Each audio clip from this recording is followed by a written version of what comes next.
Good morning, doctor. My name is Summer and my student ID is 17063235. After analyzing the case you give us to study, I found the dilemma in the article. It is if Barossa Valley Premier Wine producer entered into the Chinese market, it may face intensive competition from France, but if not, it will lose huge market opportunities as a large demand of wines in China. Also, there is an intensive competition in the high-end market, while the high-end market had the most high profits.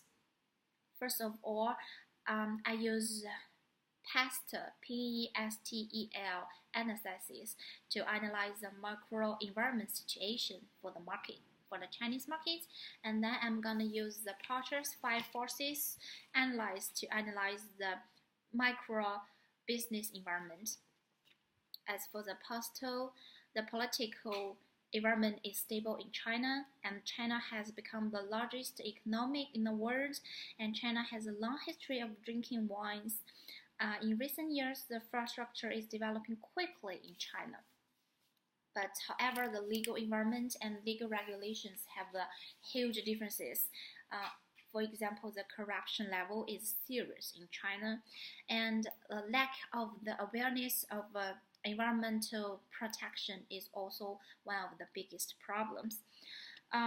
We all know Porter's 5 forces. They are bargaining power of consumers and bargaining power of suppliers, and the threats from the entries and the threats from the substitutes and the industrial rivals.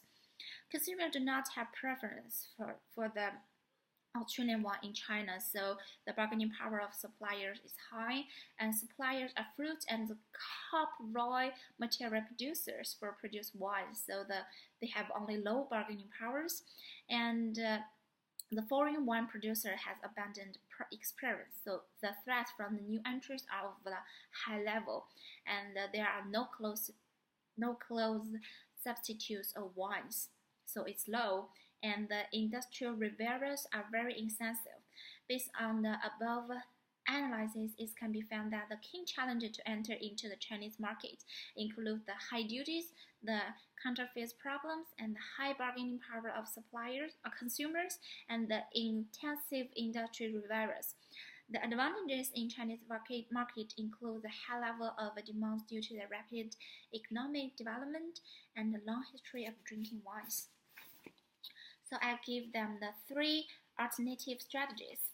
The first one is not to enter into the Chinese market to avoid intensive competition in China.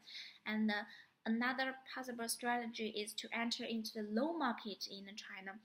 The reason adopted to this strategy is that currently the high-end market segment in China has dominated by French producers. There are high level of demands of products and in China, but the high-end market is really competitive. So the option 3 is the company should enter into the all market segment in China and promote different wines to target the high-end, medium-end, and the low-end market. So I give them 3 options, and here is my suggestions. I think the third option should be taken. The reason is that the method can be taken advantage of a huge market opportunities in China, the rapid economic development, the rising middle classes, and the history of drinking wine all generates huge opportunity for the company. In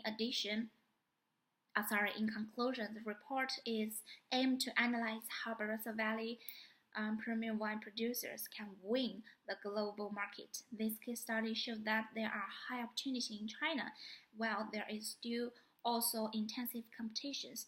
Based on the PESTEL and Porter's 5 forces analysis, it can be found that there are huge opportunity in Chinese market.